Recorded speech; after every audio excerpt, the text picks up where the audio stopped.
السلام علیکم دوستوں، آج میں آپ کو مشہور انگریز محقق پروفیسر پاول کی وہ بات آپ کو سنانا چاہتا ہوں۔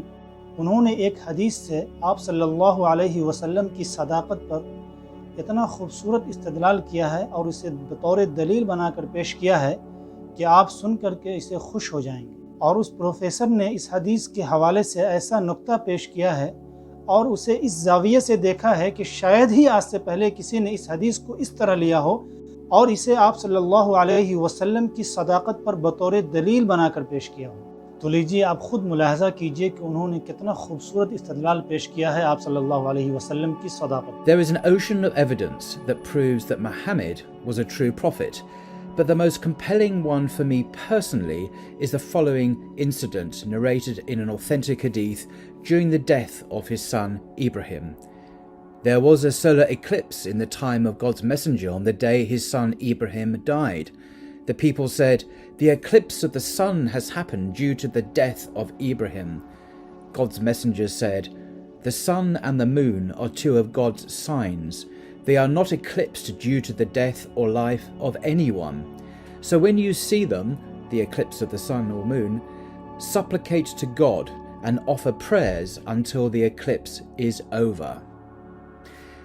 This proves to me that he was an authentic prophet of God. An imposter would have claimed credit for this astronomical coincidence to boost his credibility among his followers. But Muhammad did not.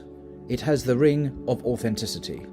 Professor Powell نے اس مختصر سی گفتگو میں جو کچھ کہا ہے میں چاہتا ہوں کہ مختصر طور پر آپ کے سامنے پیش کر دوں۔ وہ کہتے ہیں دلائل کا ایک سمندر ہے جن سے یہ ثابت ہوتا ہے کہ محمد صلی اللہ علیہ وسلم ایک نبی تھے، لیکن ذاتی طور پر یہ میرے نزدیک ایک بہت ہی مضبوط دلیل ہے، اور یہ دلیل وہ حدیث ہے جس میں آتا ہے کہ جس دن محمد کے بیٹے ابراہیم کا انتقال ہوا اس دن سورج گرہن ہو گیا، تو لوگ کہنے لگے کہ محمد صلی اللہ علیہ وسلم کے بیٹے کے انتقال کی وجہ سے سورج گرہن ہو گیا ہے، یعنی وہ بھی سوگ منا رہا ہے۔ تو اس وقت پروفٹ محمد نے کہا کہ یہ چاند اور سورج اللہ کی نشانیوں میں سے ہیں اور انہیں کسی کی زندگی اور موت کی وجہ سے گرہن نہیں لگتا، تو جب تم انہیں گہنایا ہوا دیکھو تو اللہ سے دعا کیا کرو اور نماز پڑھو یہاں تک کہ گرہن ختم ہو جائے۔ پروفیسر پاول کہتے ہیں کہ اس حدیث سے یہ ثابت ہوتا ہے کہ محمد صلی اللہ علیہ وسلم اللہ کے پروفٹ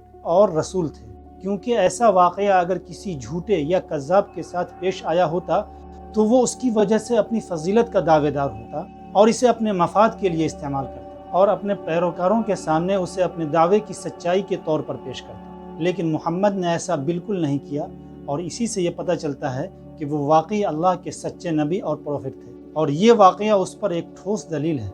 تو دوستوں، یہ ہے وہ بات جو پروفیسر پاول نے اپنی مختصر سی گفتگو میں کہی، اور اسے کہتے ہیں کہ الفضل ما شہیدت بہ الاعداء، کہ فضیلت اور کمال تو یہ ہے کہ دشمن بھی آپ کی فضیلت اور کمال کی گواہی دینے لگے، اور جادو وہ جو سر چڑھ کر بولے۔ اور دوستوں، جب اس طرح کی چیزیں کسی غیر کی طرف سے سننے کو ملتی ہیں تو نہ یہ کہ بہت خوشی ہوتی ہے بلکہ ایک فخر کا احساس ہوتا ہے، اور اپنوں اور غیروں کے لیے یہ ایک دلیل بن جاتی ہے۔ تو دوستوں، مجھے امید ہے کہ آج کی یہ پیشکش آپ کو بہت زیادہ پسند آئی ہوگی۔